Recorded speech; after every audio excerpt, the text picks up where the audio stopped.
Tuesday, June 10th, 2014, to review the budget and the proposed recommendations that came out of the budget hearings. What we will do, council, is go through those proposed recommendations, have, if need be, discussions and comments regarding each one, and then have a vote on each one. When we get to the end of those, we will then move on to the agenda here and take a couple of votes that we need to take in order to send this to the special city council meeting that is to follow. So we will proceed with the recommendations that were made during the budget hearing. Anybody have any comment or question before I move to these? Councilor Bean. I just want to say, this is an opening statement. As I'm making these cuts, my suggestion would be to be put into free cash. And then at that point, with free cash being available sometime in August, we'd have a better opportunity maybe to look at what we're spending. So as I'm making cuts, my hope is it goes to free cash, and later on during the process, whether we restore some of these to the accounts, but free cash would be where I expect to hopefully this money would go. Thank you, Mr. President. Nothing else, we will move forward. The first recommendation was a reduction in, and correct me if I make mistakes here, please, was a reduction in health insurance made by Councilor Di Natale. The original amount was $13,500,000. Councilor Di Natale's recommendation was to cut by $100,000. Is that correct, Jake? Yes. Any questions or comments on the recommendation? All those in favor? Aye. Aye. Yeah, can we, a real show of hands, please, for the clerk to make this? No, I'm sorry. Any in opposition? One in opposition. The next recommendation, and councilors, there are a couple of things here where you have one recommendation and a second recommendation. The second may or may not become relevant or irrelevant depending upon the action from the first one, so I will keep track of that and let you know where we're headed with that. The recommendation is from Councilor Di Natale, and it is in the Information Technology Personal Services account. And the recommendation is, Dick, 306, is that correct? No, it's the personal services, 163. That's, take each line. Oh, There's 3 lines. Okay, They're all, I'm sorry. right. I'm sorry. Personal, it was all one motion though, right? One recommendation, Counselor? Yeah, we'll group it together. The Total budget, if you want, is right here. So it would be that amount for the 3 items. Right. So Councilor Di Natale's recommendation is to cut personal services, $163,537, expenses at $6,000, service at $306,750, which is a total of $476,287. Councilor Di Natale. I made this recommendation several weeks ago. Since that time, I have spoken to some other cities and towns about what's going on, and I'll be honest with my recommendation. It was to basically compel the administration to conduct an independent third-party audit, because I don't have any confidence it's going to get done in a timely fashion unless we put a timeline, if you will, through the budget process. I consider my cut recommendation to be really drastic because it only leaves us with 2 weeks left. So I would like to maybe seek an alternate recommendation. What you see on that page, only half it. So my recommendation, if the council would allow a vote on it, would be instead to fund IT for 6 months. I have already filed a petition with the city clerk's office that'll be before you on Tuesday, mandating that an independent third-party audit be conducted and completed by October 31st of 2014. And having this funded at a half a year, that'll basically compel the city to get this audit done and to us like we did with the streetlights. And then at that point, in early November, we can review the audit, and then we can make a decision what we want to do for the rest of the fiscal year, whether it's fund the department fully at that point or seek out different options if the analysis warrants it. But the 6-month funding is my way of trying to ensure this gets done, because it hasn't been done since I've been here, and this is the only way I know to force the issue. Thank you. What was the number? I would like to amend my recommendation that each number on that page be divided in half. 476, Fund it for 6 months. 287. Okay. Okay. Councilors, the recommendation is that, as opposed to originally cutting 476,287, the cut be 238,143. Any questions or comments? Councilor Bean. Mr. President, I do believe that, looking at all of our services and looking at if we can do things better is a good idea. I think I mentioned to you, other cities do it all the time. Sometimes it makes sense to look for outside services to provide. Sometimes it's better to do it internally. We just don't know. So I think not only this department, but there could be other departments. But I think it's as we're looking at in the future, we're seeing the severe financial burdens be placed upon the city as we reach our tax levy, our OPED commitment goes up. I think it's important that every time we have an opportunity to look at ways we can save, we should. So I'm in favor of the outside audit, looking at it.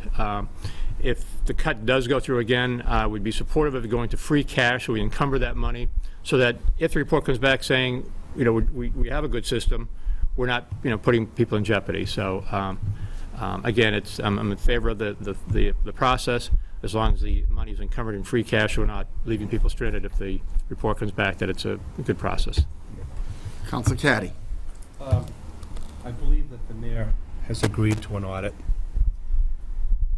When this all first started, I remember Councilor Di Natale saying that Leominster spent, I think it was $163,000 on IT, when in fact the graph that we were given actually shows Leominster spent $496.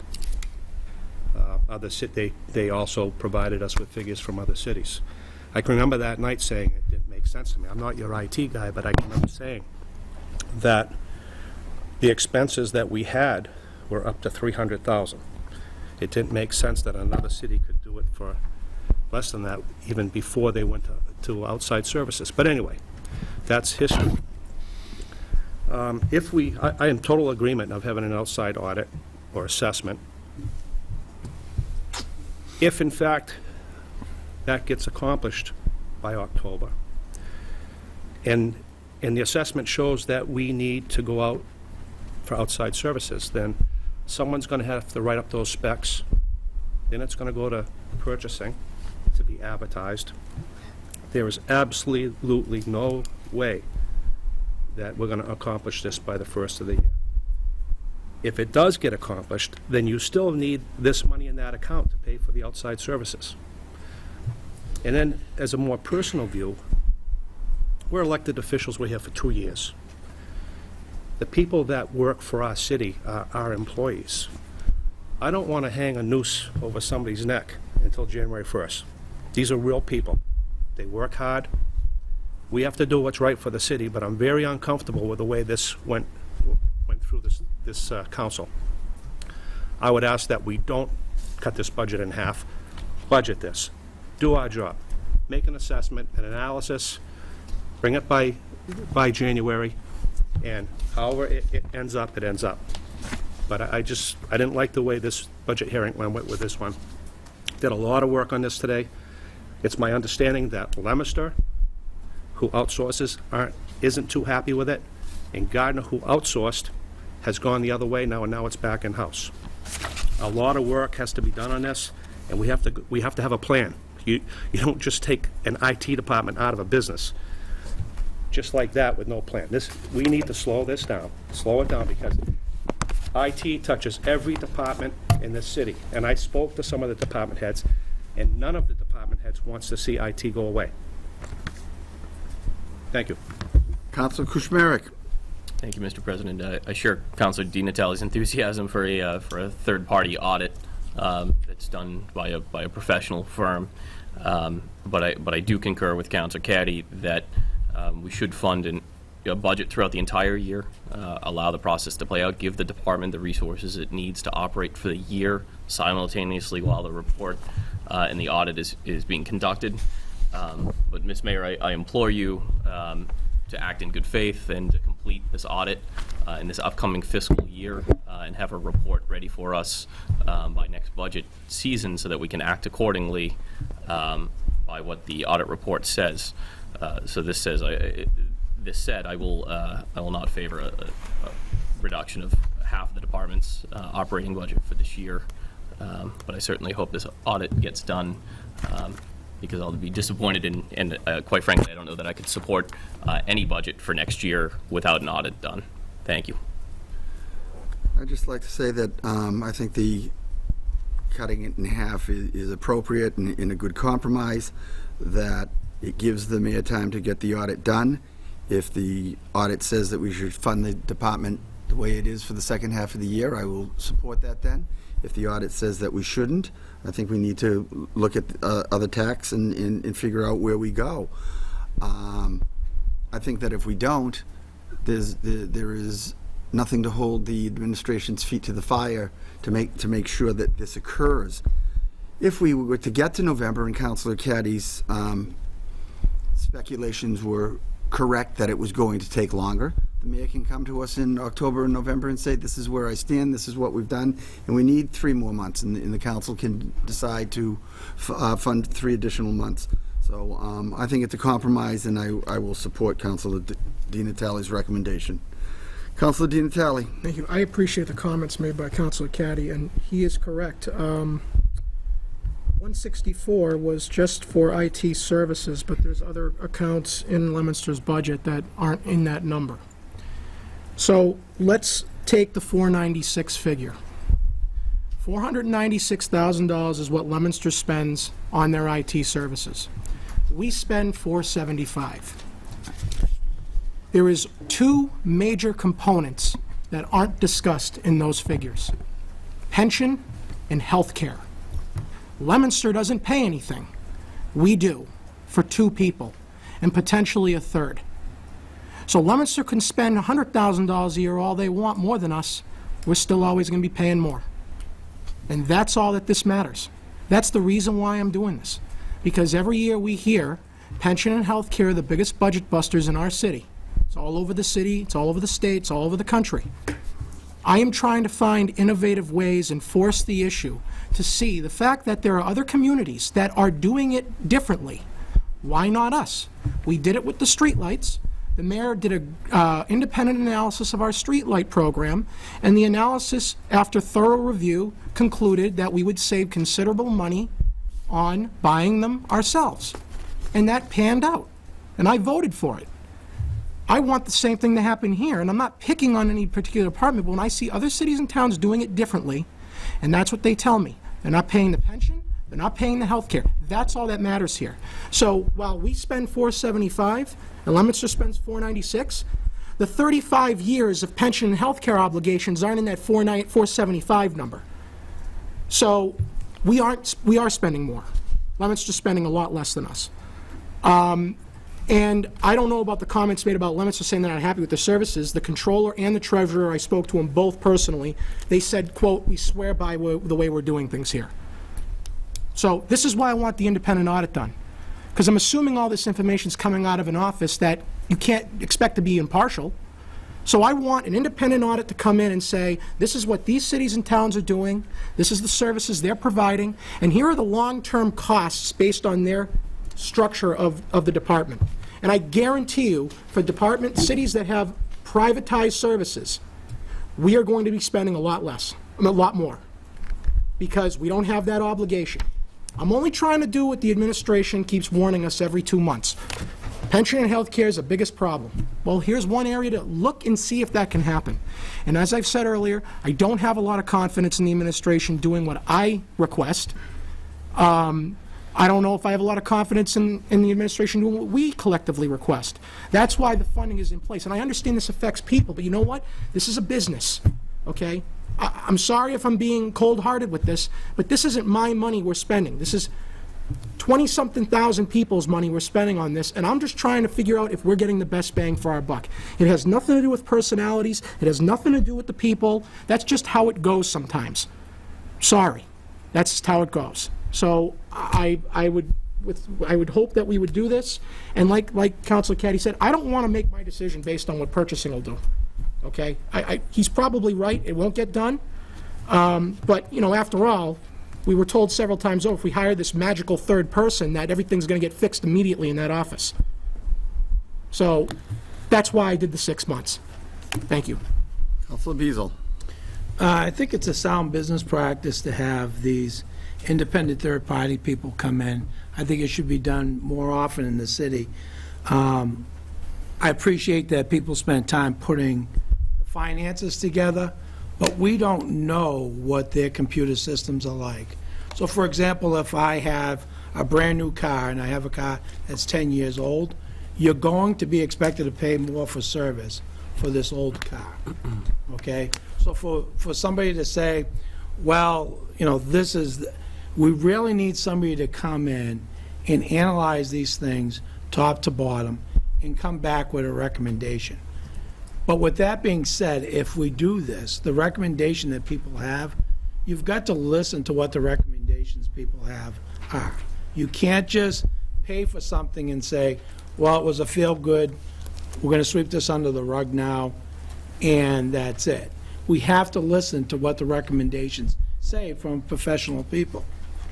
The other piece to this is, it's kind of sad when we're trying to somehow make the mayor do what we want or what our requests are, okay? There's 11 of us here. Hopefully the mayor will listen to what we're saying and get this done. I don't know if it's worked in the past, it's obvious it hasn't, but at some point, we've got to all work together as a city, and we've got to listen to each other. Because if we don't, we're going to continue to put in petitions to make sure that this is done, that's done, an ordinance to do this, a petition to do that. After a while, if there is no trust amongst each other, then we're not a great city, okay? The other piece of this is, and I agree with Councilor Kuzmarek, if our recommendations do not go beyond tonight's meeting, whatever we recommend, and I'm talking about these audits in some of the departments, then honestly, next year, I cannot vote for anything in the budget. I just won't do it. Because what sense does it make to waste our time? You might as well just give us the budget and say, this is what I'm going to do anyways. Okay? We spent a lot of time here, a lot of long nights.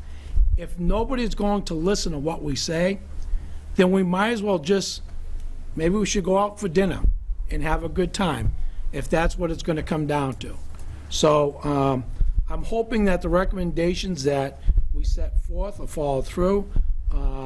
I do believe with Councilor Caddy that I think we need to fund this for a year, because we don't know, I just don't want to wake up one day and say, you know, there's no phone service or there's nothing, everything's wrong at City Hall because we just don't have an IT department. Thank you. Any other questions or comments? Councilor Boishman. Marcus, I hear you, Council Dinatelli, I heard what you're saying about things, but I'm a worker, and as a worker, you always look for something to make you dedicated. If we look at everything as a farm-out situation, then what am I going to be loyal to? Why am I going to work my heart out for you and try to make something better just for a paycheck saying 6 months down the road, I may not have a job. I might be out on the streets. Have you ever lost your job? I have, and it's not fun. Not fun at all. Hey, I'll give this guy, and I want an audit, and I don't want to, I agree with you. I don't want to hold this guy up. If he comes back and he does wonders for the city, are we going to cut his budget to save, what, $1,000? Oh, because he's going to be on a pension? If he does wonderful things for the city, hey, I'll reward him. Why not? He worked his heart out for him and his 3 guys or 4 guys or 5 guys. I know I work hard and I like to have a pension or something else. Maybe I look at it different than everybody else, but I know that means a lot. And dedication means a lot. If we treat everybody like, well, we don't need you, we'll give somebody else, well, you get what you pay for. Because when they come in, they don't care. Because I'll tell you something right now. I work for General Electric, and they found out maintenance to save $1. You know how they clean their toilets? When they washed the floor, they took the mop and they did the tops with the mop. Now, would you want that? Seriously. There was no dedication. They got it done cheaper. But when you sat down on it, you didn't know what you were sitting in. Thank you. Councilor Bean. Thank you, Mr. President.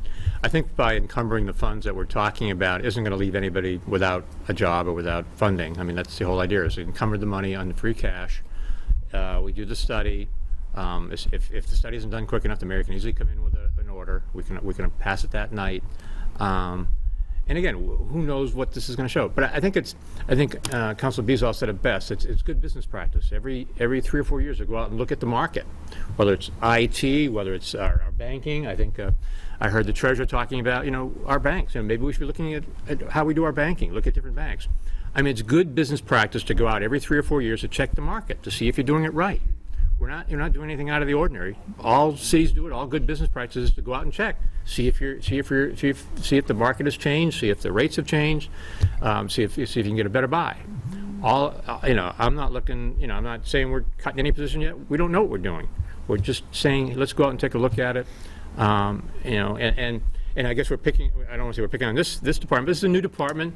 There are a lot of outsourcing in IT. I mean, we're not the first one to think of this. It happened elsewhere. So, and again, it's not like we're picking on one department. It's a department that a lot of places have seen outsourcing work.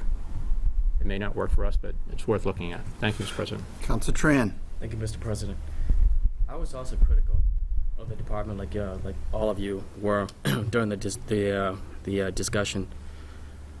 But I'm looking at the cuts, and I'm asking myself, what is the goal? If the goal is to get an audit, I brought that up. The mayor was receptive. She sent us an email as well as a communication tonight that it's on paper that she recommends an audit. So that goal has been achieved. So what's the goal are we trying to do with the cuts? Are we trying to eliminate the department? Let's say if the audit comes back and states that the city doesn't need an internal IT department. Even if that is true, it's going to take at least 6 more months for a transition period. So there you go. You still have that budget to handle with. So are we taking a step of cutting the budget unnecessary? Because if you've ever been involved with an audit, those recommendations don't come immediately. You need a plan in place to implement those recommendations. And to get rid of a department, it's not going to happen overnight. So if we cut it in half today, we're going to have to deal with it 6 months from now if the audit comes in. Thank you. Councilor Di Natale. Speaking for myself, I understand that my recommendations come across as radical, but I'm not afraid to go that route, to try and get definitive answers, because the answers I've been given to this point have not been correct. I have never lost my job, but I don't work for City Hall employees. I work for the people of this city, and we all do. and I look out for their best interest in terms of spending. When the mayor tells people that their streetlights are coming back on after a purchase and they don't come back on, I think of this issue. When the senior center building doesn't get fixed, I think of this issue. When the potholes that you've referenced several times don't get fixed, I think of things like this, and I go to myself, am I being honest with the public when I tell them every dime is being spent efficiently and effectively to the T? And it absolutely is not. I don't have any problem calling people out on it. I'm not trying to be a jerk here with this. I'm trying to force the issue to see if I can be proven wrong that we can do services at a lower cost and distribute that money to other areas of the city that people call me every single day asking about. I have had it up to here with the comment, we don't have the money, but we've got the money for this. That's what fuels me with these discussions.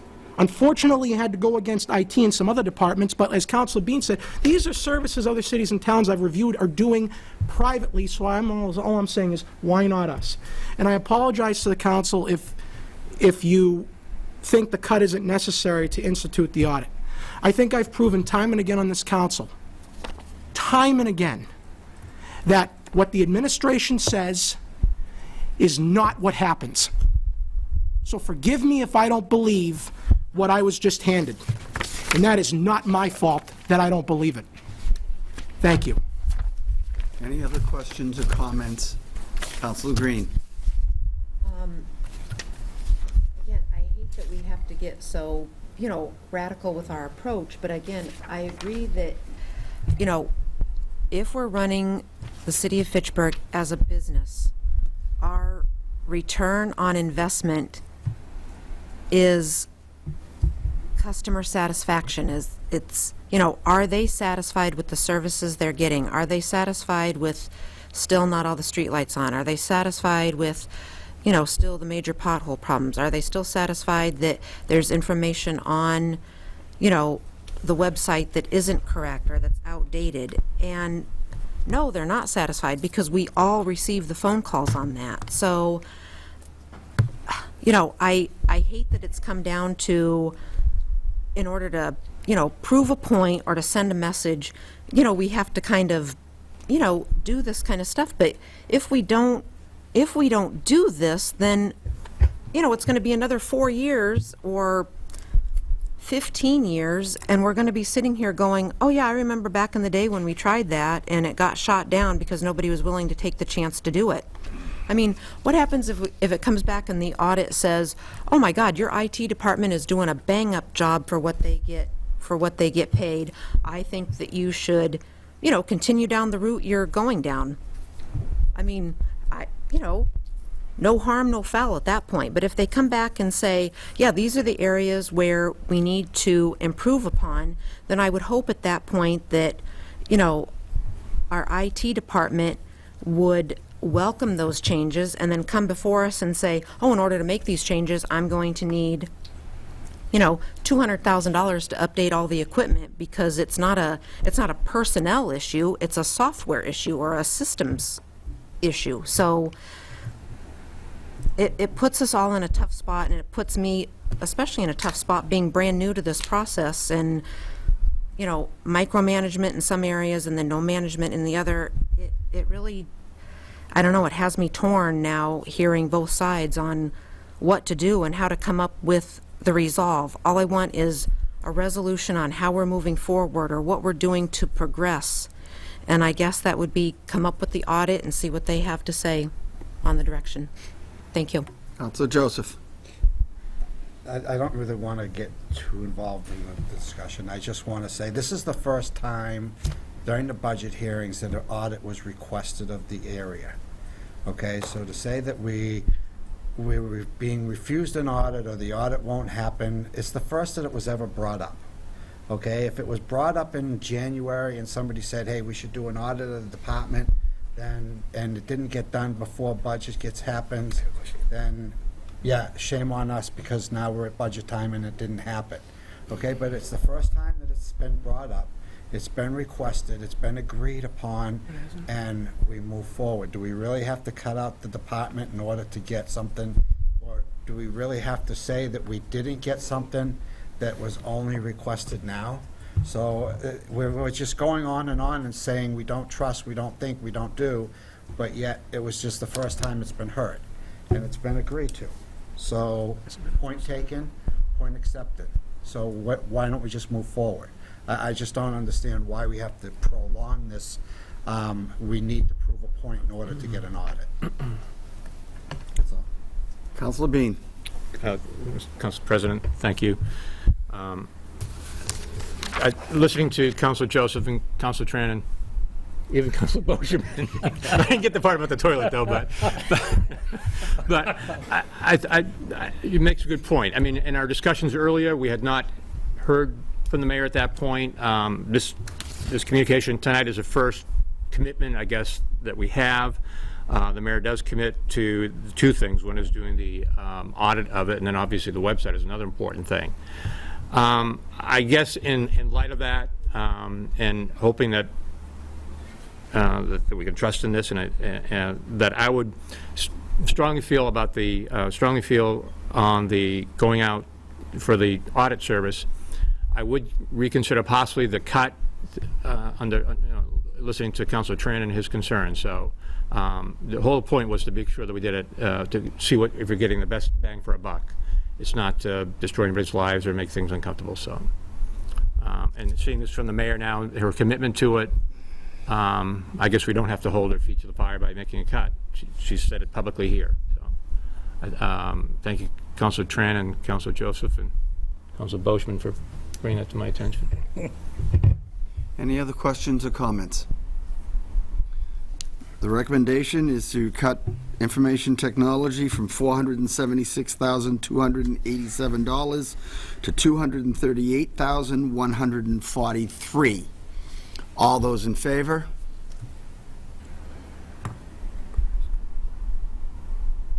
In favor. All those opposed?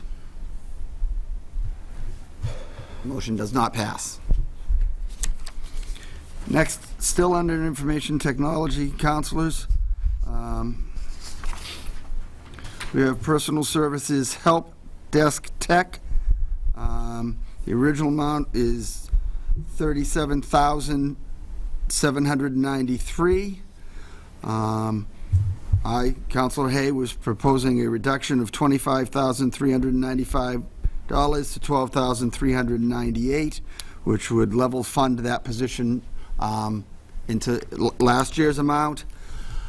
I have consistently said that adding personnel to the city goes against what we talk about in regards to OPEB and long-term commitment for health insurance and all the other things that go against it.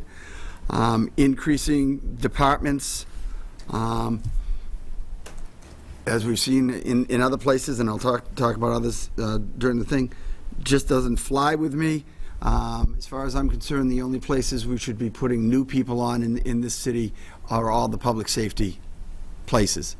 Other than that, I don't see putting new people on. So that's why I made that recommendation. Second, do we need a motion or? We have somebody going to speak first. So I just, Councilor Beazall. on this one here, I don't think that we should be adding till we get the independent study back. Councilor Kuchmarek. I also agree that we shouldn't be adding a benefited position at this point until an audit's done. If we feel that we need the services, I think it might behoove us to look at, maybe a full-time contracted position to get us through the year, at which point, hopefully the audit will give us direction as to whether we have the sufficient amount of staff or whether we need additional staff, whether we need to privatize.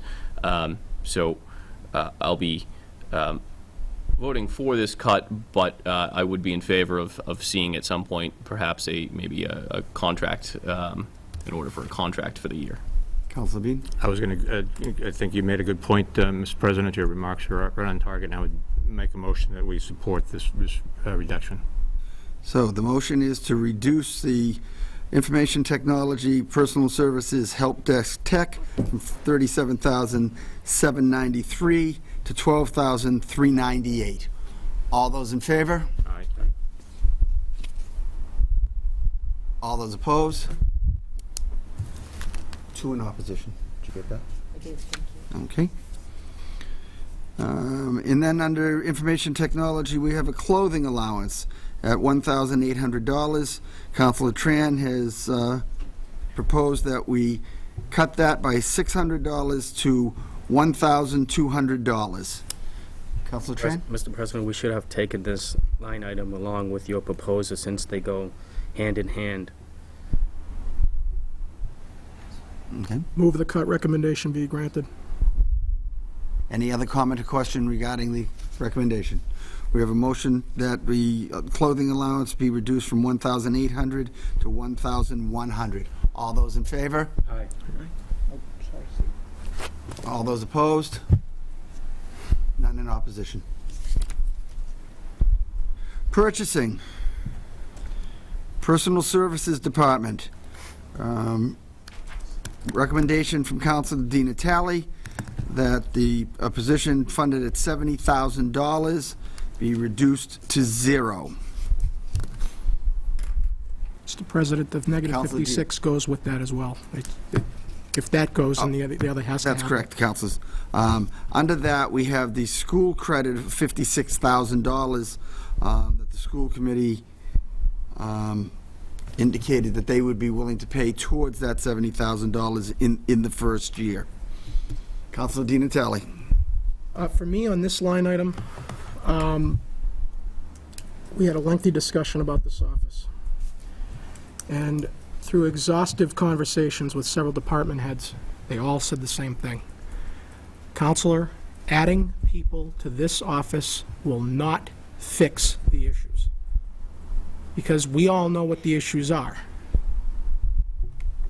My issue with this new hire is, like IT, I've put a petition in as well to have an independent audit done of purchasing, because there were a lot of counselors talking about purchasing services being farmed out as an option.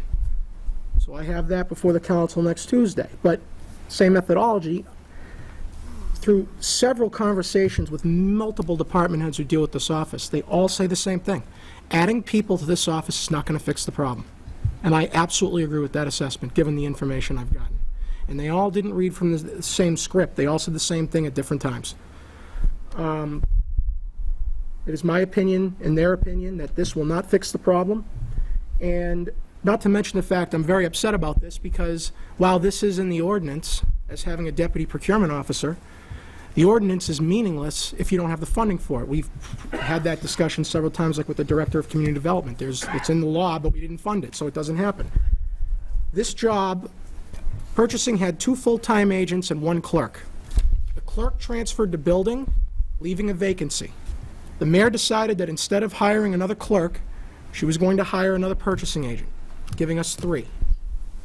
My first issue with that is there is no information. I mean, there is there's absolutely no way that every agent in that office is going to not be doing clerical work. I spoke to the former clerk there. She told me there's a lot of clerical work that needs to be done. So one of those 3 people, or all 3 of them, are going to take that responsibility. So we're going to pay a full-time agent $70,000 to do clerical work that we could pay someone half that cost to do. And that would be the ultimate thing I would suggest we do in this office, because the facts are there. More personnel will not fix the problem, and these people are going to be doing clerical work and not purchasing work. And the school department has already said, I spoke to Mr. Jokola, that the schools are hoping to get 80% of their time for this new hire out of their needs. So once their needs go down, the school's not going to pay for it anymore. And eventually that's going to happen. So I think an audit should be done in this office, but whether there's an audit or not, I don't believe we should be hiring new people in this office, because more people is not the problem. There are cities and towns throughout the Commonwealth who get by with 1 agent and 1 clerk, and those cities and towns have consent decrees, because I've heard that's the biggest issue with us.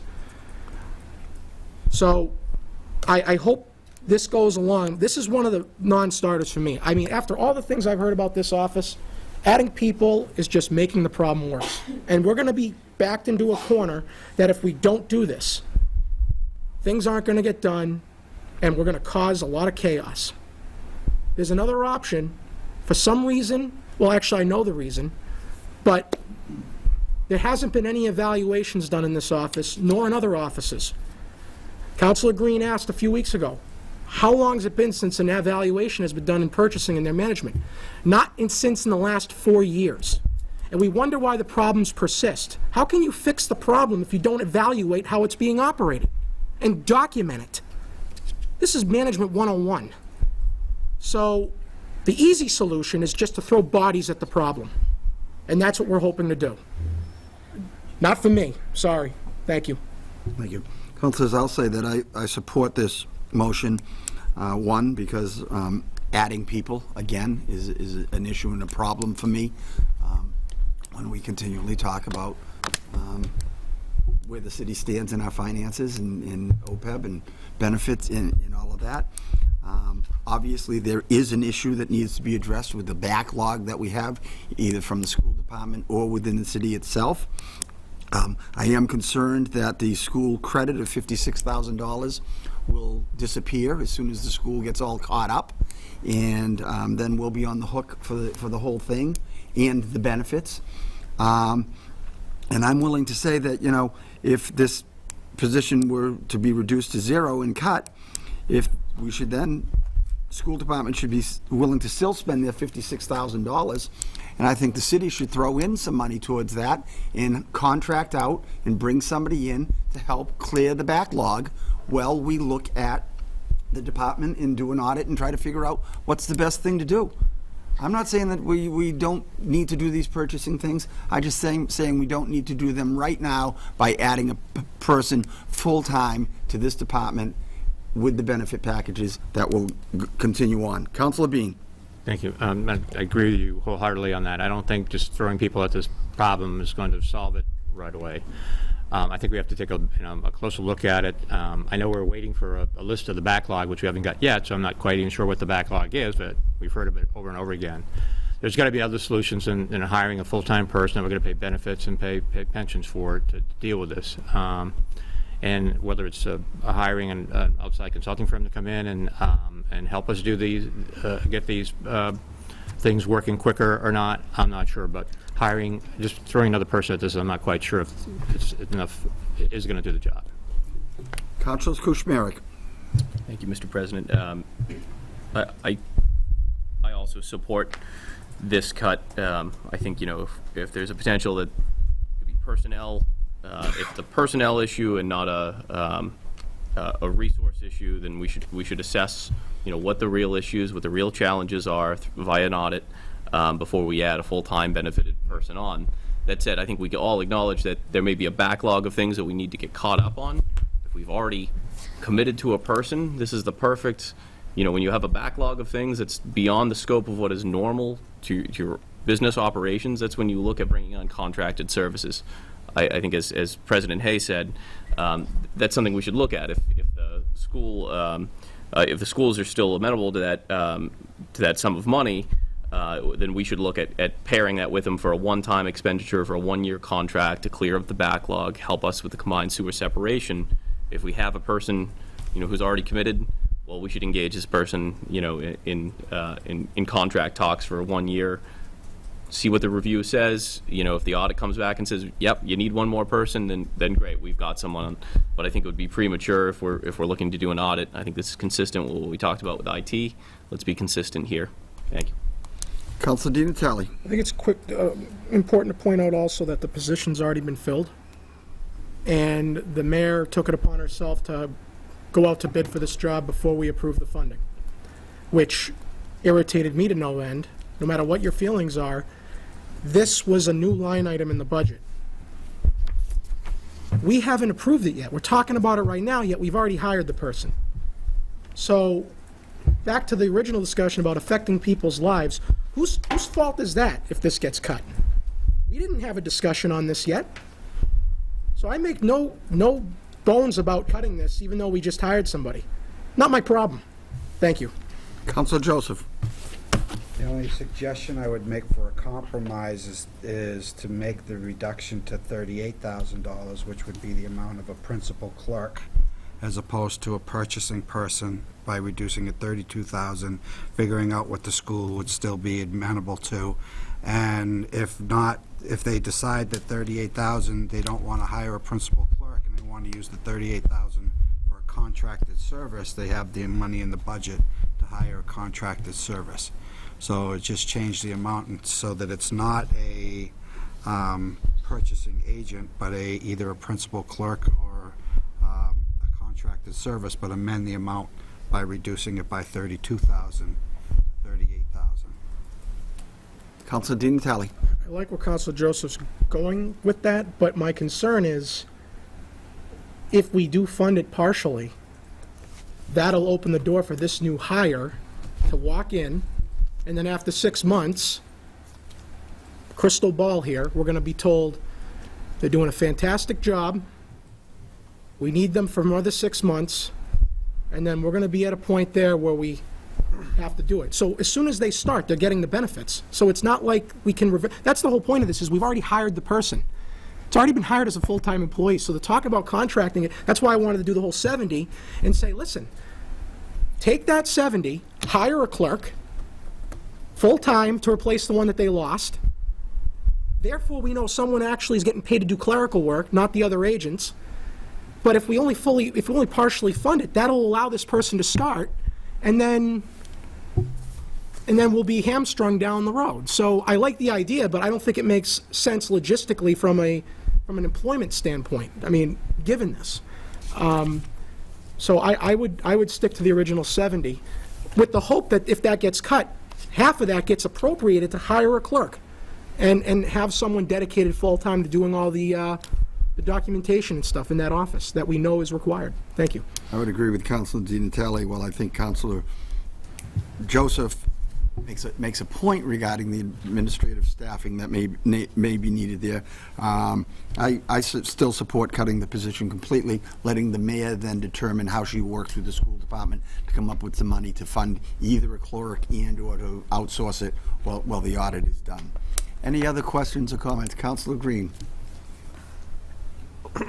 What do we do with this person if they've already been hired? I guess is my question. We don't do anything, Councilor. So he's hired, but is he That's working? the mayor's responsibility. Okay, thank you. Councilor Caddy. Every week, Commissioner Laxo sends us a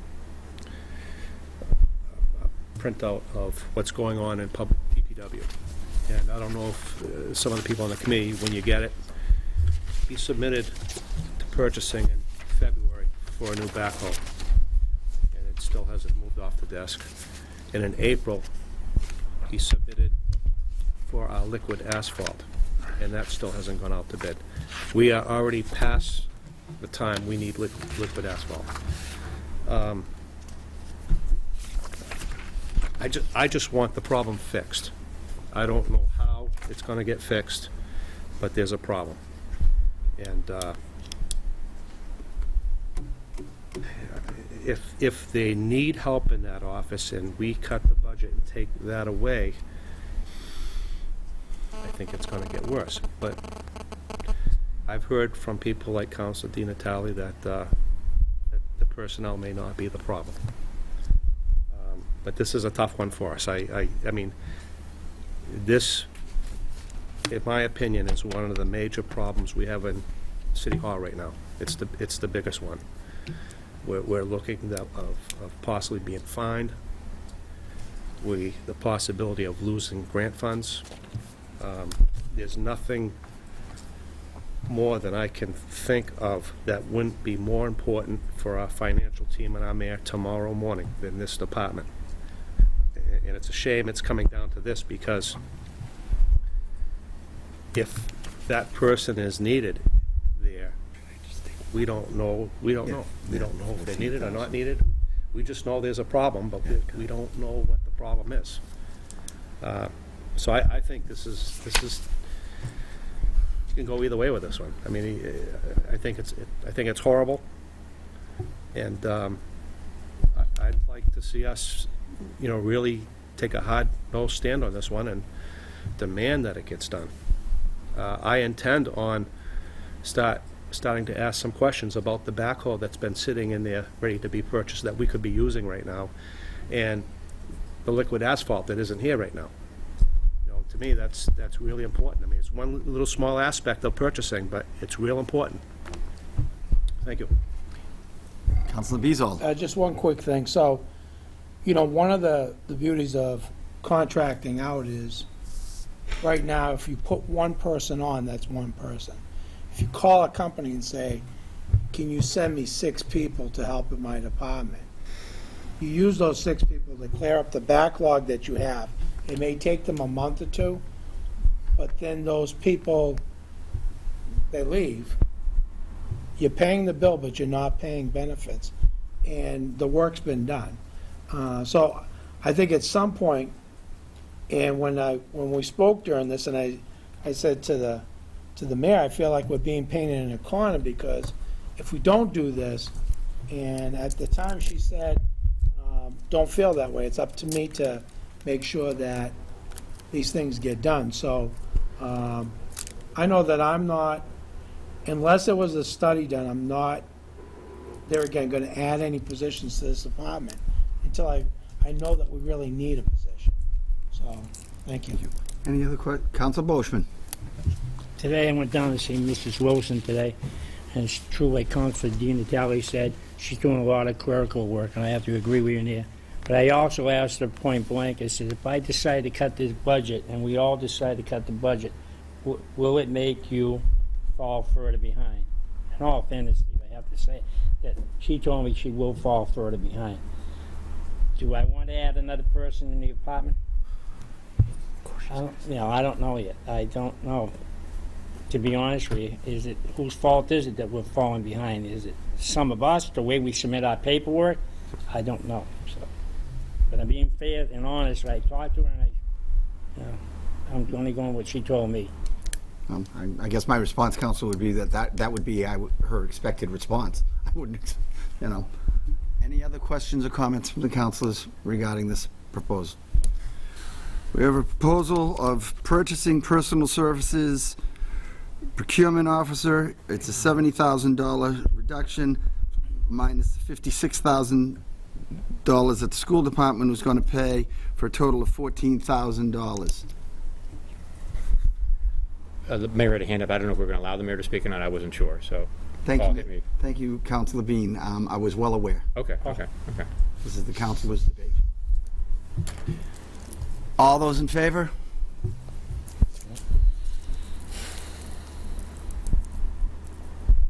All those opposed? One in opposition.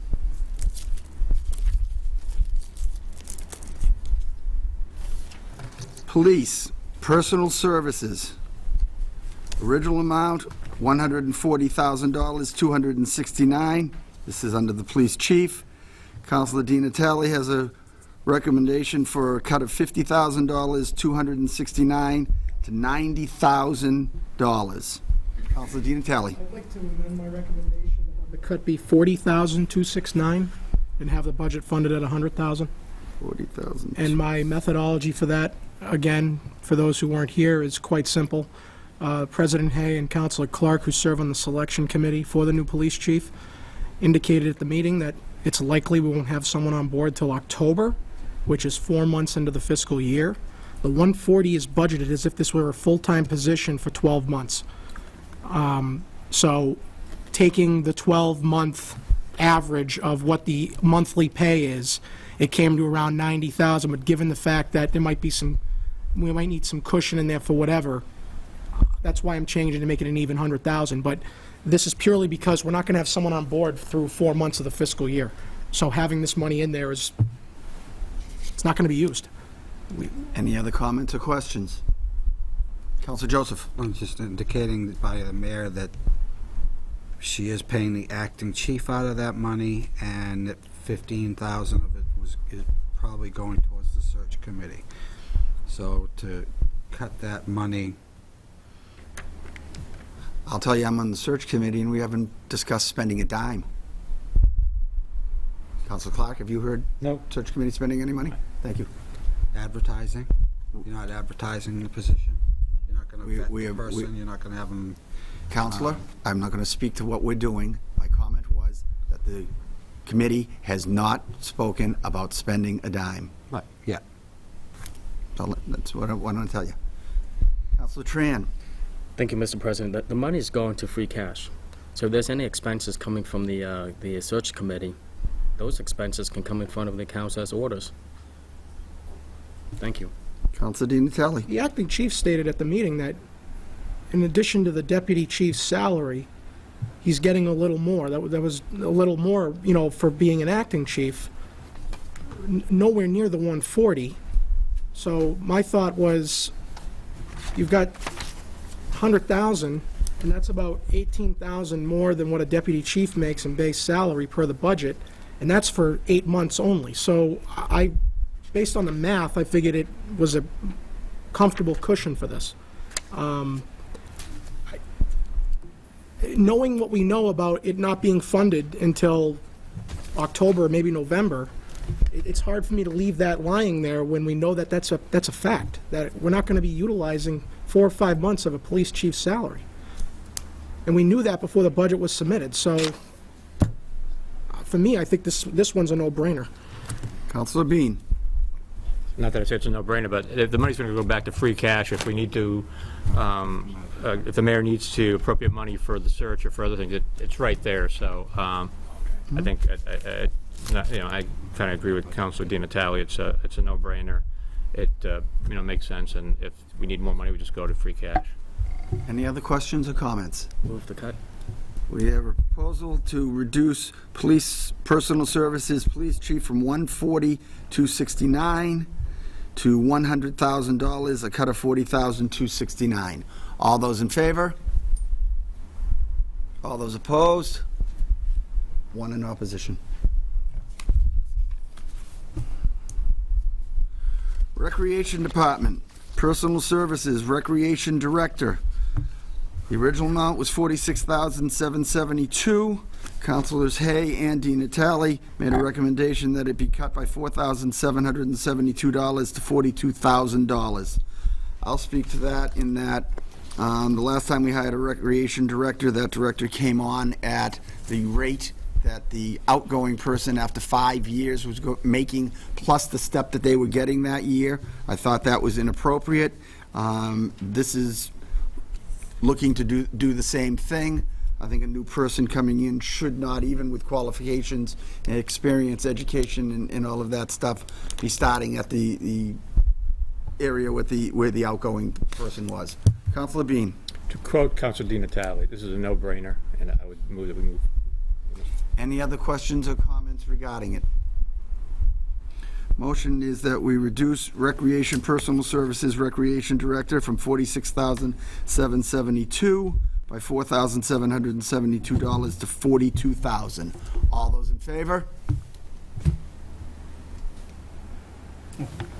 All those opposed? Thank you.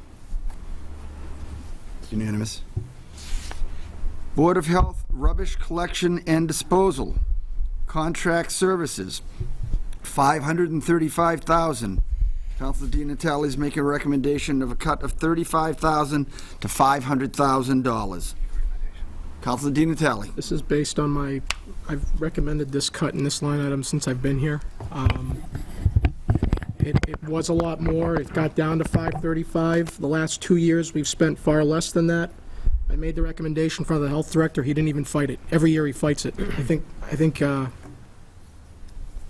this is one of those accounts every year where they say don't do it, and then we have the money left.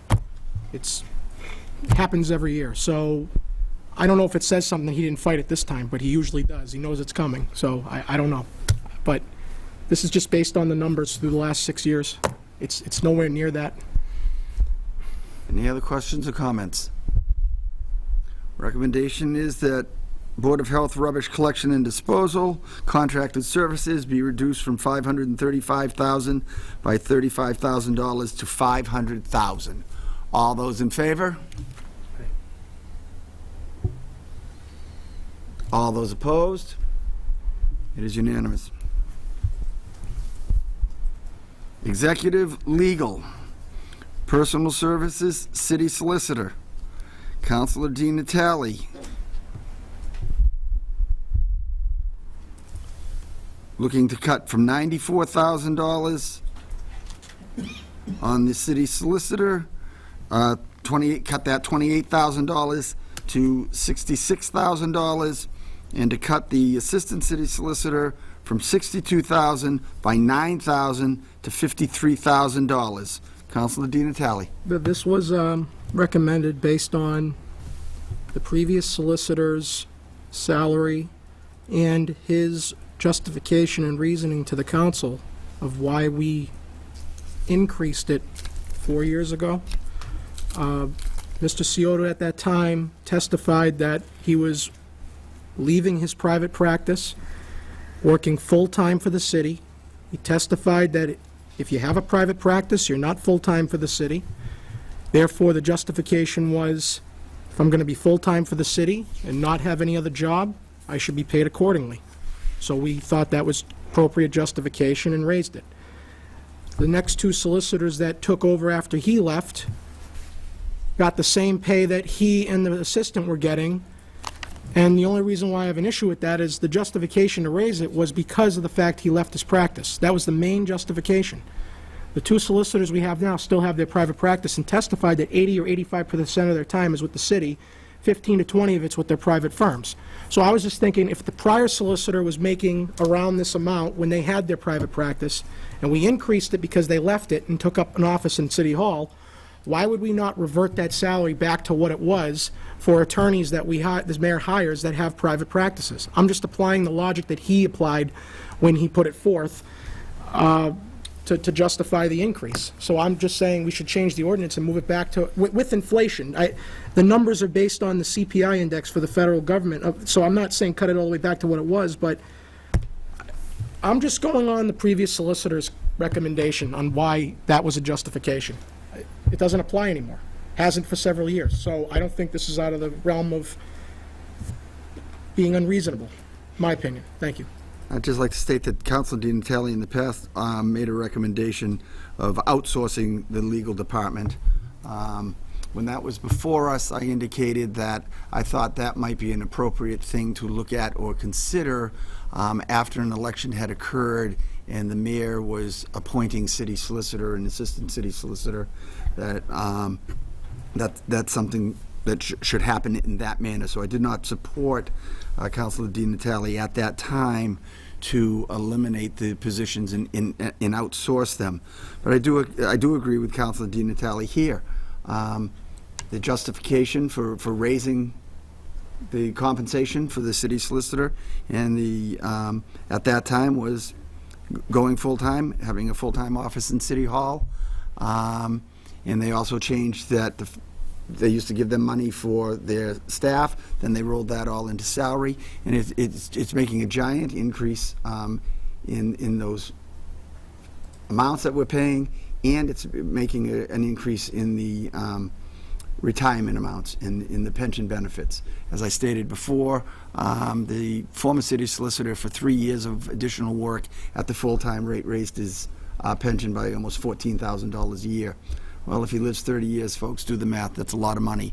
And since the two current folks in those positions, who are very diligent and work very hard, still have their outside practices, I think this is a reasonable request by Councilor Dean Natale. Councilor Joseph. I just think if you could try to go out and get a city solicitor under contract or another city solicitor in place of the ones that we have, we would not be getting a person of competence for $66,000 or $53,000. We have a person that's 80% to the city, competent, does his job, and he gets paid $94,000 a year. Am I to argue with that salary? Go look at the cost of a lawyer. If you think you're going to get a lawyer for $66,000 to do what the city requires of them for code enforcement and all of the things that we're doing here in the city, knock yourself out. But if I was Mr. Barrett or Mr. Goldstein, I'd turn in my resignation tomorrow. Thank you. Councilor Dean Natale. The city of Leominster gets their services for $90,000 less by privatizing it. Somehow they survive. Thank you. Any other comments or questions regarding this recommendation? We have a recommendation that the city solicitors be reduced from 94,000 by 28 to 66, and that the assistant city solicitor go from 62 minus $9,000 to $53,000. All those in favor? All those opposed? Does not pass. Move 24,000 be cut from legal expenses, administrative support. Councilor Di Natale has a recommendation that $24,000 be removed from legal expenses, administrative support. Councilor Caddy. Could he explain what he means by this? Councilor Di Natale? When Mr. Ciotta was the solicitor, he had this line item. When he retired from his private practice and became full-time, he said, the city doesn't have to pay for my services anymore, the $24,000, and we can move that to supplement his salary. So back then, we were just paying his salary and the assistant's salary, no administrative support. Now we have two attorneys still who are making far more in salary than he and the previous assistant made, plus another $24,000 for administrative support. So I understand the responsibilities have increased since he left, but the justification for removing that line item back then was because of the salary increases for the two attorneys. And they would use that to pay their staff. So we're basically doing a double whammy now. We've got the higher salaries now plus the administrative assistants, whereas before we had just the higher salaries, no administrative assistants. The only time the administrative assistants was in there was when the attorneys weren't getting as much as they do now. So that was my, again, going back to what we were doing before the previous solicitor left. I don't, that's it. Thank you. Yeah, I guess, Councilor Caddy, my understanding of it was that they were getting 60 and 45 and 15 for staffing. We took the staffing out and put that into the salaries, went to 75 and 60. Then when Mike decided to become full-time, we went from the 75 to 92.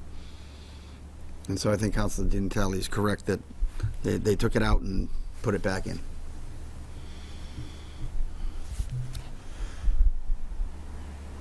Any other comments or questions? We have a motion to reduce the legal expense administrative support by $24,000. All those in favor?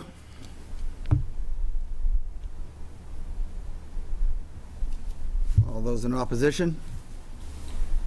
Does not pass. Community Development. Economic Development Division, Personal Services, Director of Economic Development, $66,660. Councilor Tran, its proposed reduction of $66,660 to zero. Councilor Tran. Thank you, Mr. President. I think the whole council have heard me use the phrase return of investment, especially on this issue and this line item. I haven't seen that. It's been 6 months into the position. I think this is a great opportunity for us to begin fresh, following the protocols of hiring people, especially when we have an opportunity here to bring in the Director of Community Development. That person will be responsible for adhering to the hiring protocols, getting the City Council involved, and having the City Council fund the position properly. So with that being said, that was the reason why I recommended the line item to be reduced. Councilor Beazall. This is, to me, this is like one of the most confusing things of the budget because, so the mayor wrote, I recommend funding the department as requested, implementing that the city council's suggestion that the director's position be hired first, and then work with the director and the city council on a strategy to hire the 3 division heads. So if I'm reading that, in theory, if this is what I'm reading, the people that are in these positions, these three positions, as of July 1st, they're going to have to reapply for their positions. Would you take it as that way, or I'm just asking, I don't know if that's... If you're asking me, Counselor, I'm as confused as you are, because with the housing development person, we saw from Mr. Saracen's sheet that they were moving from here to there, and then during that debate, we were told it's a new position, so I think if it's a new position, then it needs to go through the process and come back to us to be hired. In 2008, those people got slips that told them they needed to reapply. They did. In 2010, when the change was made, they didn't have to do that. So, yeah, it's very confusing. So is there a, like, when I'm looking at these positions and, you know, is there a minimum amount? So do we have ranges? So, like, does the economic development person have a range when we're putting this out to bid, stating that they can make 50,000 to 75,000? Is there a range in the city, or is it? I'm trying to figure out how would you budget this, not knowing who you're hiring. I can try Mr. to Saracen? I guess, based on the summary sheet that was provided, we used the salaries for those positions that we're moving, and the rates, as Bernie pointed out during the discussion on the famous and the increases, we budgeted the correct steps that the people in those positions would be getting. So it's based on the presumption that those people would, of those people that would transition into those new positions, but I guess that's subject to a review or a process. Okay, so So if it was a different person and they came in at a different rate, if there wasn't enough budgeted, there would be a request for more money, or if there was less negotiated, then there would be an excess in that line item. So if there was too much, then that would go to free cash? Or it would just sit in the account, or it could be transferred during the year, or be closed out at the end of the year. So when I'm looking at this and Councilor Train had cut this to zero, would this, because we don't have anybody in that position as of July 1st, would it be zero to begin with? Because, Yes. okay. Yeah, there would be nothing in that. There is a person that is filling maybe a different title, but the transition position would probably be cut. Okay. Counselor Kuchmarek? Or laid off, I guess is the proper term. I could ask a follow-up question, Mr. Saracen. Typically, when we post for a new position and we're budgeting, do we budget for the floor or the ceiling of a salary range? It What's depends. consistent? There could be a range. Usually, it's not the top range. But there may be, depending on the education and qualifications and experience. But when we're budgeting, we have to put in, a single number into the line item. I mean, Well, in this case, it was somewhat easy because we have people in related positions, so we just made the assumption that they would go to those positions, but that is subject to that review. Sure. Or and confirmation. I guess I just look at it as, I'd always rather, go budget to the floor on these kind of things and then see how negotiations go if we have new hires. It's just a personal preference, but I'll yield the end of my time. Thank you. Counselor Green? My concern with this, again, has always been that, we're only 6 months into this position, which was a newly created position in the first place, and I have yet to even fully grasp what the job description of this person actually is to do, and has that been met. So I'm not necessarily in favor going to zero to not fund the position, but I think, apparently we're moving forward and filling the position one way or another, so I guess I'd like to see, I don't know, a $20,000 cut to it. I hate to start at 66. not knowing what this position is going to entail and whether they will come before us even for appointment at this point or not. So, thank you. Counselor Caddy. Do we know when this community development division gets created, do we know if the people who are going to transfer and go into those new positions, are they going to be going through appointments? Or is this going to be a mayoral decision to just appoint them? They should go through appointment. Okay. That being said, my observation is the Director of Economic Development isn't doing what I think of as a job description. I can think of things that I've read. I believe in the position. I wholeheartedly believe in this position when we voted for it. If appointments is going to have the ability to approve the appointment, then I would think the Appointments Committee would want a job description. And I think that job description should come from everywhere, from everybody, not just from one person. That being said, it should give the mayor the ability to interview people for that position, and we should also give her the ability to negotiate a contract.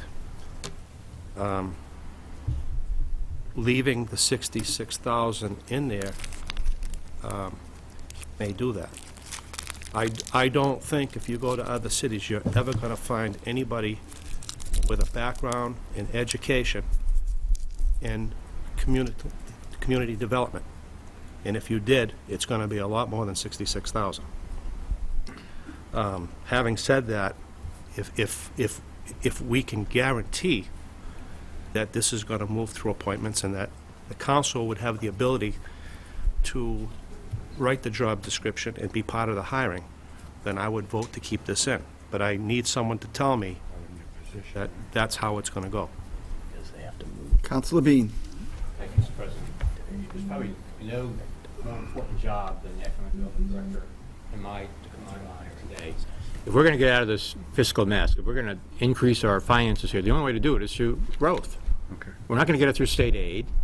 Are we going to increase fees and fines? I don't think so. The only way we're going to get that is through, growth in our community, whether it's, expanding our tax base and, industrial, commercial. And the Economic Development Director is usually responsible for doing that. When this position first came up, that's what I thought we were going to get, an Economic Development Director. Someone that had been in the field, someone that's, an experienced person. I'd pay $80,000, $90,000 for somebody to do that job because we're going to get benefit by it. We're going to see our tax base broaden. We're going to see increased jobs in that. The current position, the way it's been set up, it's more of a marketing director. And marketing is a good thing, but it's a long-term process to get money back and to do that. It's a lot easier, I want an economic development director to work with, to get business in here, to look at our existing spaces, to recruit businesses. And I think I sent around a copy of a job description that from a community that was looking for an economic development director. And I'll just read the first thing, and this really captures it all. Establishes economic development programs and practices that facilitate private sector projects resulting in capital investment, job creation, expanded tax base, and accelerate improvements in overall quality of city of life. I mean, that's really what I want. When I look at what we got from the marketing director, his first quote was his mission, the mission of that department is to develop a proactive, collaborative partnership with all levels of government and the community to achieve a prideful, creative, vibrant, and healthy economy, a business-friendly climate, social harmony, and increased quality of life. I mean, that's the difference between where I think the department, I like this direction, and that's the direction it's going in.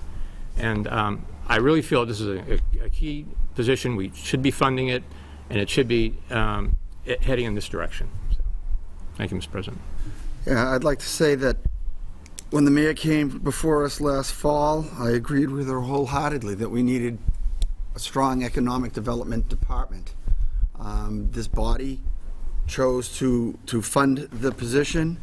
I think many of us have questions about where it's headed, what's occurred, and I think that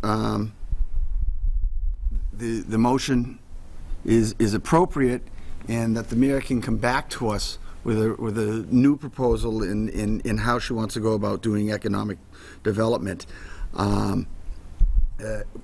When the mayor did it before, my recommendation was that we hire a higher salary and compensation to a consultant as opposed to, again, making another city employee. I would still be welcome that. If the mayor wants to restructure the whole thing and bring it before us and advocate for a higher salary with an employee, I'll at least listen to it. But as is, it's not working, it's not doing what I expected, and I think we need to start from ground zero. Councilor Di Natale. Thank you.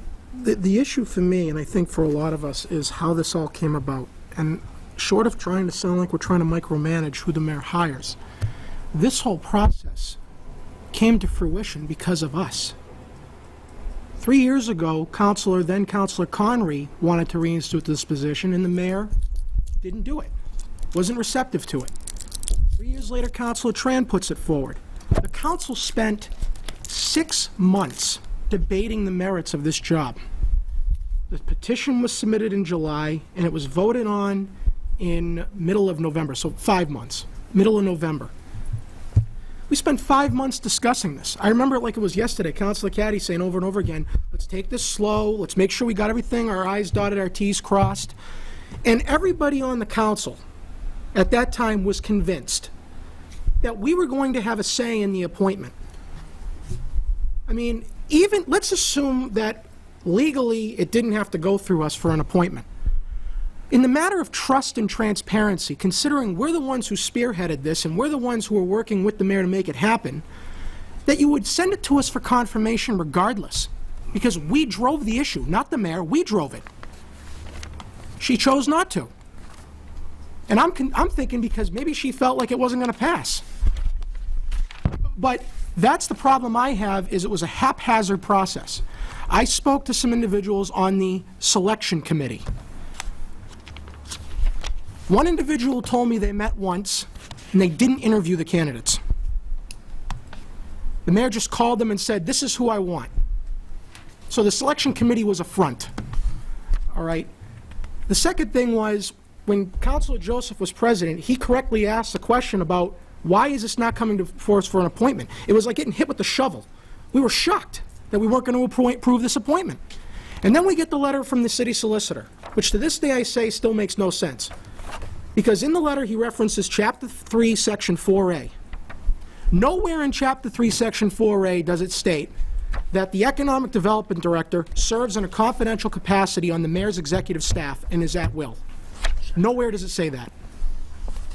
Per the org chart of 2008 that the mayor hasn't been following, the Economic Development Director reports directly to the mayor like HR and legal. So the solicitor's opinion reflected a 2010 tabled ordinance that we never passed. What it didn't reference correctly was what's in the books now. So I put a petition in a couple months ago, and I don't recall what the status is of that yet. I don't know if we passed it, I don't remember, but mandating that all division heads and department heads, per the org chart that we saw, come through the council for confirmation to put this issue to bed. There's no gray area anymore, except the city clerk. There's no gray area anymore. That's what I'd like to have done, and I believe it's in the law books now. But the point is that this was supposed to be a collaborative effort, and it wasn't. It wasn't a collaborative effort. Unfortunately, it affects somebody, and I feel sorry for that person. But for me, sitting in this chair, the process wasn't done right, and there were a lot of unanswered questions. And we're not saying we don't want the job. We want the job. We want to have a say in the process. We didn't have a say in the process. There was a counselor who was on the selection committee that the council president at the time did not appoint, nor did the council have any knowledge of. And the mayor admitted in a letter to us that she just picked the counselor. So there was no collaboration. And this goes back to Councilor Beazall earlier talking about trust. Okay? That right there is a hit. So what am I supposed to do? What are we supposed to do going forward when these things happen? I don't know what to believe anymore. So to make it a clean break, I'd like to have the position re-advertised, have the same individual in there now reapply, others reapply, and have it take longer than 3 weeks. What took us 6 months to talk about took 3 weeks to find a person. It was one person inside and one person in Fitchburg. There was no search done. It was predetermined. So 3 weeks. And it's taken almost a year, they told us, about several months to find a purchasing agent. I wish we applied that same methodology to an economic development director. Thank you. Councilor Joseph. My only confusion is that we want this position, but we're going to cut it out of the budget. So I guess that really, I mean, it just doesn't make sense to me. We want this position, it's there, it's funded, and we want to unfund it. So I guess to me that doesn't make a whole lot of sense. If we've got a position, we wanted the position, we've hired the position, or this person may have to reapply because we're going to reorganize and he doesn't make that position, that's fine. But I don't understand why we're unfunding a position that we want.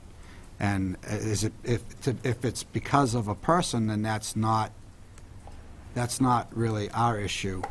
That's the city's issue, the administration's issue. If we want the position, then we should have somebody in the position that we want, and if that's not the case, then I don't know if that's our right or ability to do, but if you take it away, then you may not get the position back. Councilor Beazle. Councilor D'Antelli was first. Go ahead. I guess the confusion part to this is, so how much are we paying this person that we don't know who's going to get the job? So I understand, so we're putting a number, 66,000, but how did we as a city, or anybody in this budget, how did they come up? That's what I'm trying to figure out. How did we come up with this particular number? And I understand that it was like we were going to slide people across, it sounded like, but we're saying we're not going to, we didn't hire anybody yet, but this is how much that this person's going to make. What if we find somebody who is so fantastic that we want to all of a sudden give them 110,000?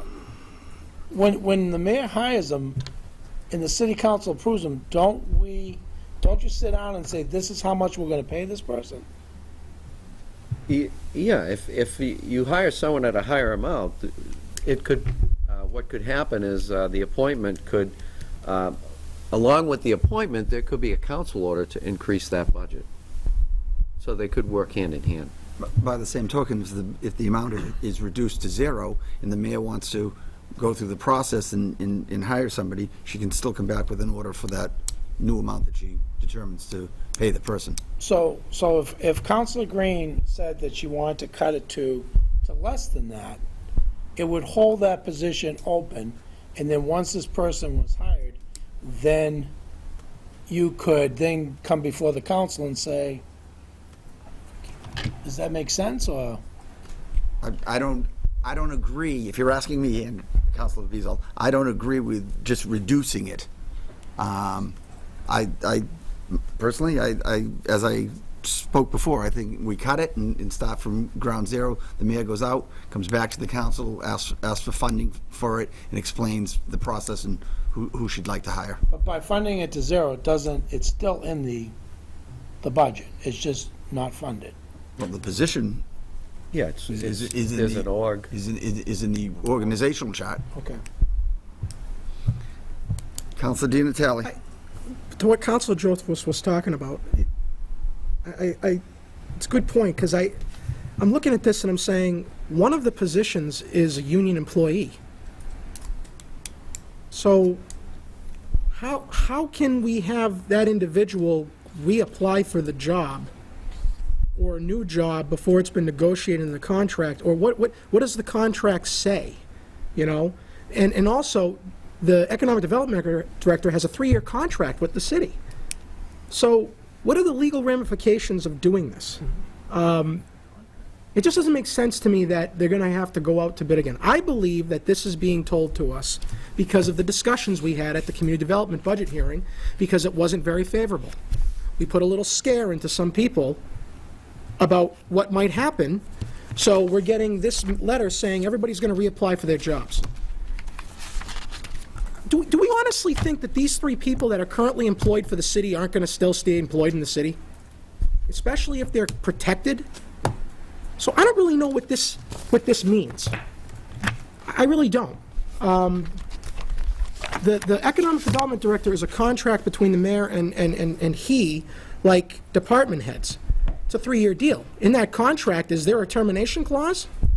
I don't know. I have no idea. But again, with reading this, these people, they're not going to go away.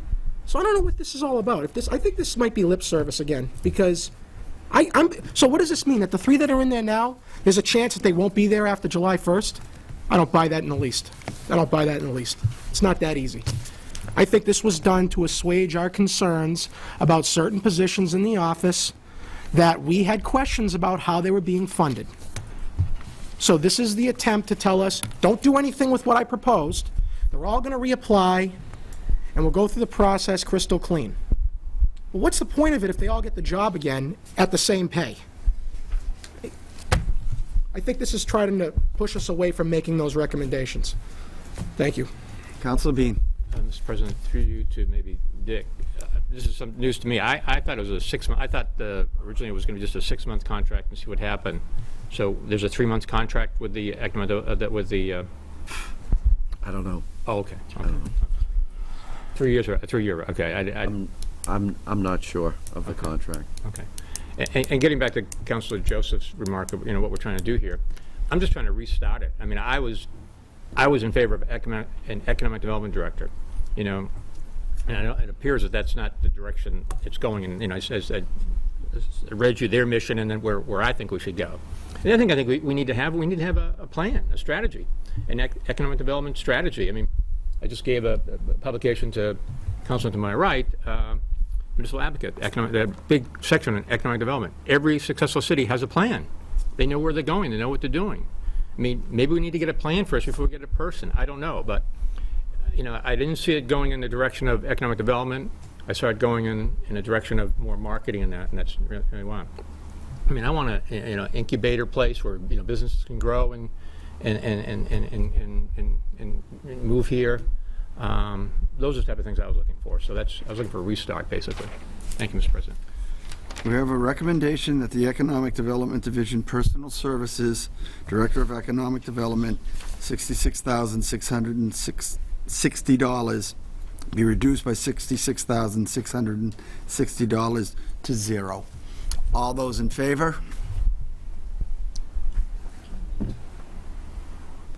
6. All those opposed? 5. Passes.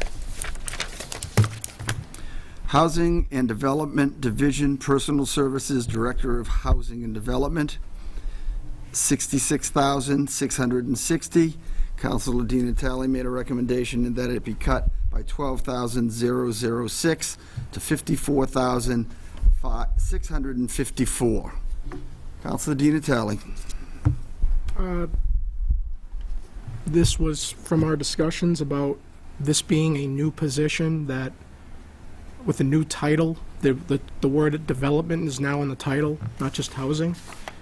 And actually, I was piggybacking off a lot of councilors here, and I just made the recommendation formally, but I'll leave it to others to speak on this one, because some others initiated it. I'll speak and be glad to.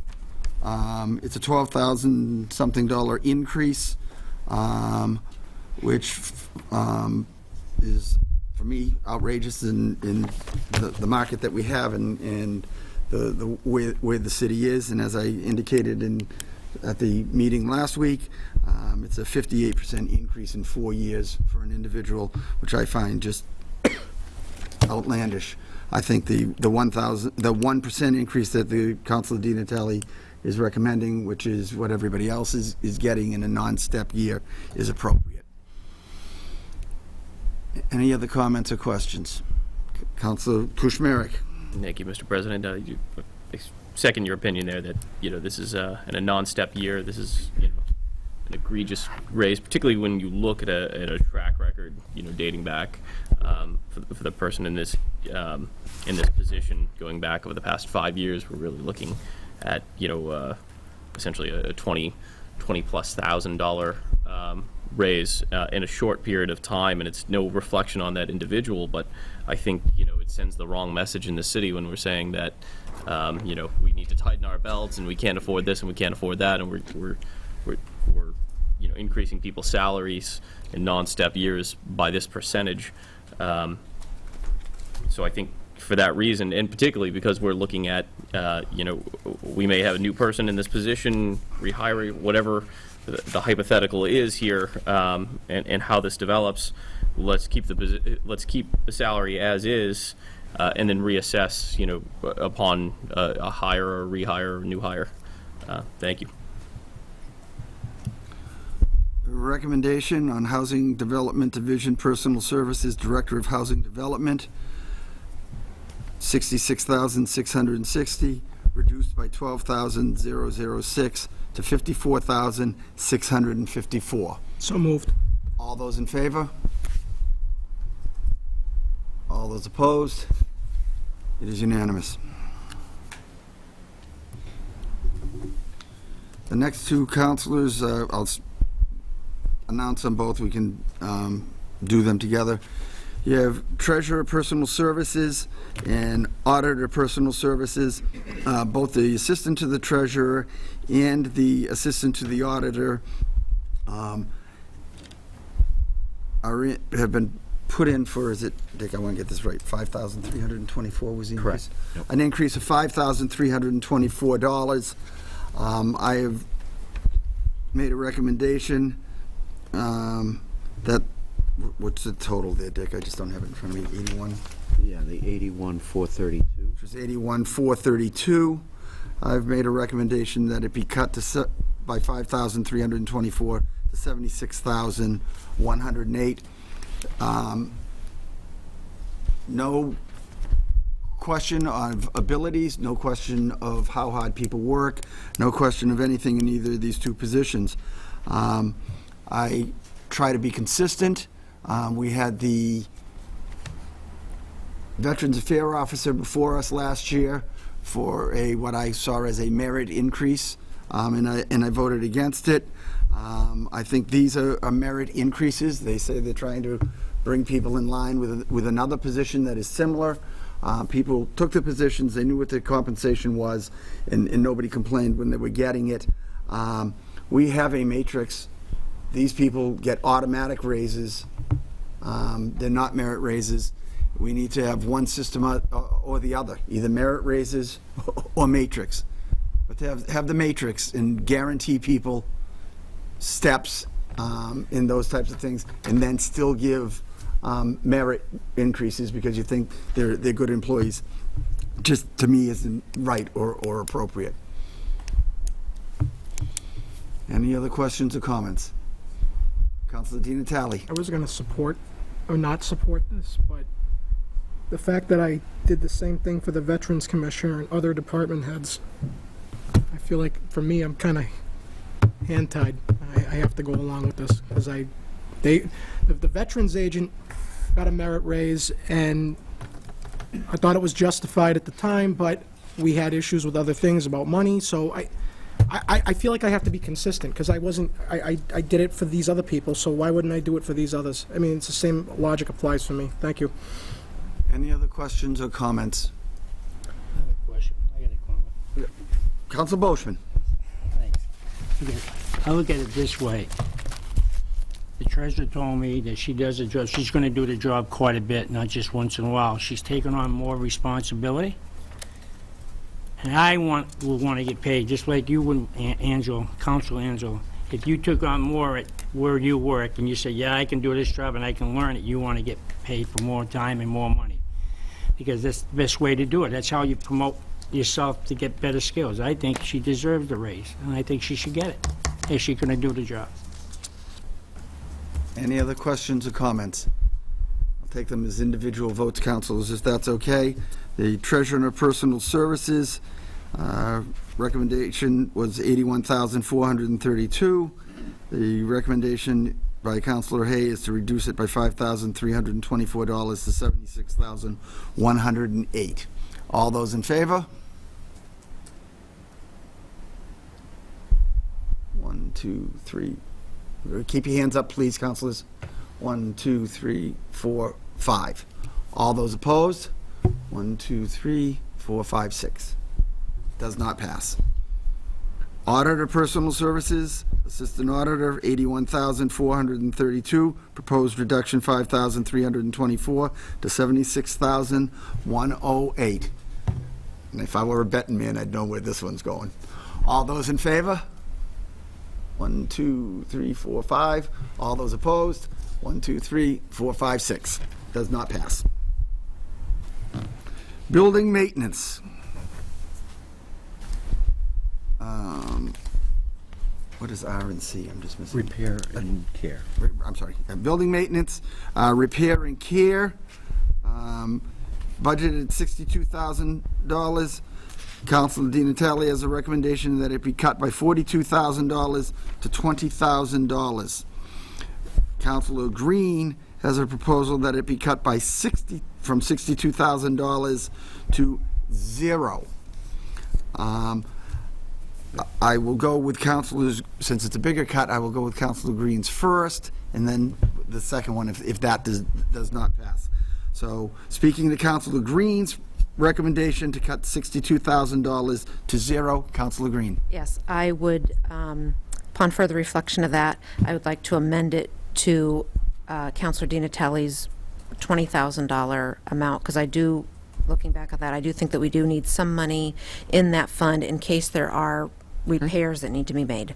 Okay, then what is before us is Councilor Di Natale's recommendation of building maintenance, city, from $62,000 to reduction of $42,000 to $20,000. Speaking to that, Councilor Joseph. I seriously have a problem with reducing this by any amount when we didn't even hear from the person that's responsible for this line item. This is the maintenance of the building on Main Street. It's the maintenance of the building on Boulder Drive. It has some maintenance to do with the library, some maintenance to do with the senior center. This person is the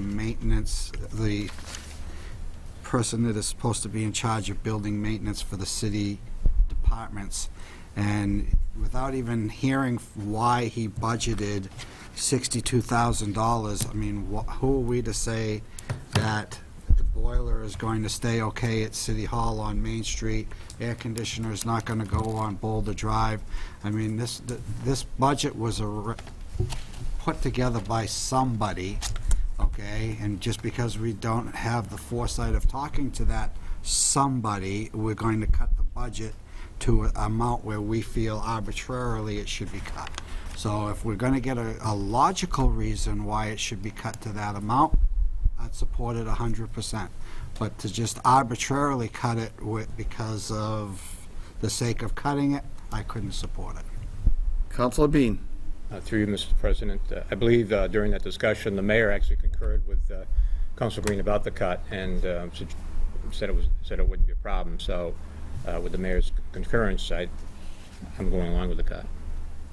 Councilor Di Natale. It was also the commissioner of building that said he didn't have a problem with it being cut because he had no idea what it was for, even though the person in charge of the fund supposedly reports to him, I think. So you've got the mayor, you've got the commissioner, and during their questions, it didn't sound like either one of them knew what it was for. Granted, there is someone who knows, but person in charge didn't know. So the fact that this was requested at 112 and that it was immediately slashed by 50 tells me right off the bat that this is not a pressing line item. Because if it was, it would have stayed there.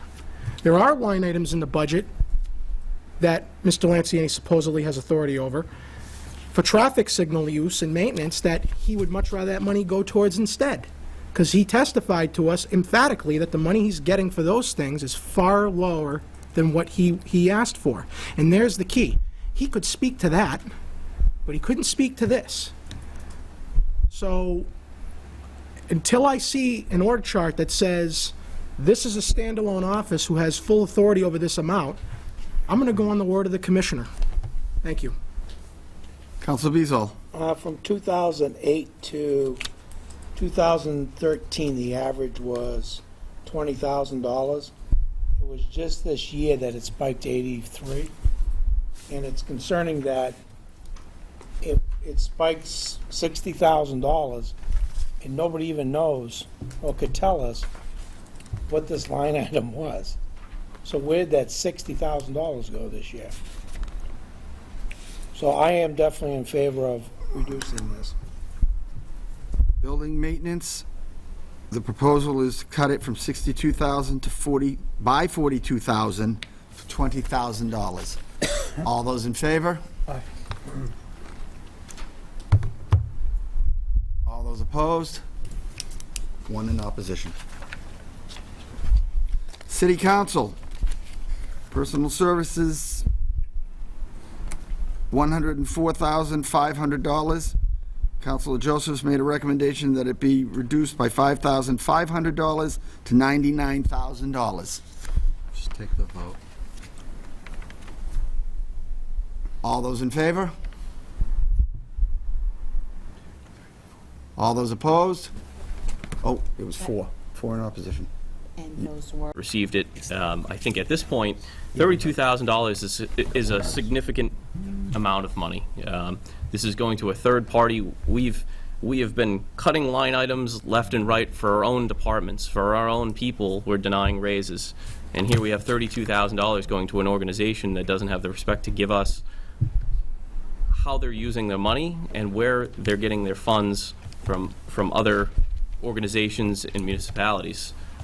We need to be. We're living in a day of transparency. I expect those.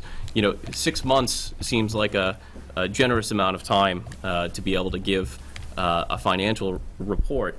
I think we owe it to our taxpayers to be asking these questions and to hold outside organizations accountable. Again, this isn't just us giving the money to police or giving it to fire and saying, well, I guess they're doing a good job. We know they're doing a good job because we see it every day. This is an outside organization, and they're not in our face every day, and I think it's completely reasonable that we hold their feet to the fire, and until they give us something that we can say, yes, okay, we're pleased with what you've given us, we feel confident that our money is going to a proper cause, I think it's completely reasonable to withhold those funds. If at a later date, they give us that report. If they give us a report in a week and the mayor feels that we feel it's satisfactory and the mayor feels she still wants to allocate, I'd be happy to entertain that order in the Finance Committee. But until then, I don't think we should be funding. Thank you. Any other comments or questions? We have a proposal from Councilor Kushmerek to reduce the Johnny Appleseed Trail Fund from $32,000 to $0. All those in favor?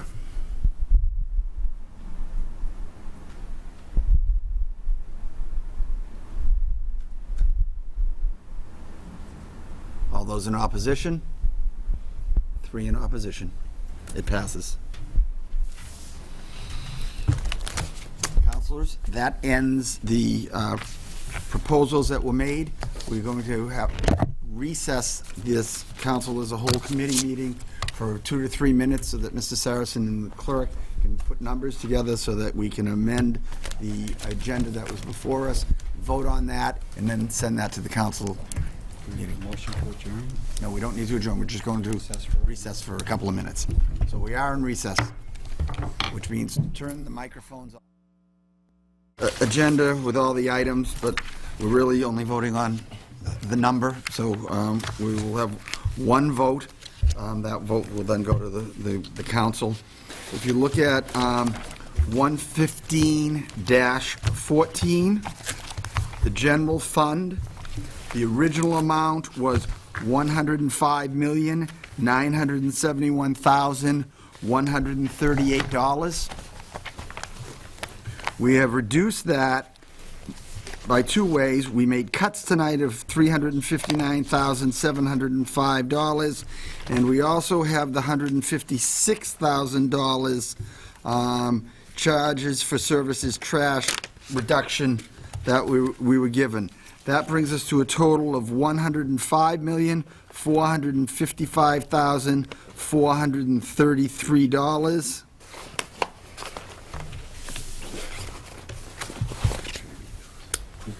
Yeah. The other ones under that are $845,059 for the airport, $10,224,139 for wastewater, and $5,616 and $5,616,082 for water. We have a motion to accept Motion to or accept questions? 115-40. Second. Motion second to accept 115-14. All those in favor? Aye. All those opposed? Is that opposition? Yes. Okay, 2 in opposition. And then, councilors, I just need a motion from 116-14 up to and including 132-14. So some of those Move that. revolving accounts? Can we have 116-14 be voted on separately, please? We could have 116 voted separately. If we could have a motion for 116? Second. I didn't hear a motion. Motion to accept 1614. Second. We have a motion and a second to accept 116-14. In order, there be it hereby appointed the sum of $700,000, same as credited fiscal year 2015 tax levy and charged against overlay surplus. All those in favor? Aye. All those opposed? 4 in opposition. Who was the fourth? I'm sorry. Councilor Bezal, Councilor Tran. Now, if we could have a motion for 117-14. Move 117-14, 118-14. Want to go to the end? 132. All the way to 132-14. Be accepted. Second. We have a motion and a second to accept 117-14 up to and including 132-14. All those in favor? Aye. All those opposed? It is unanimous.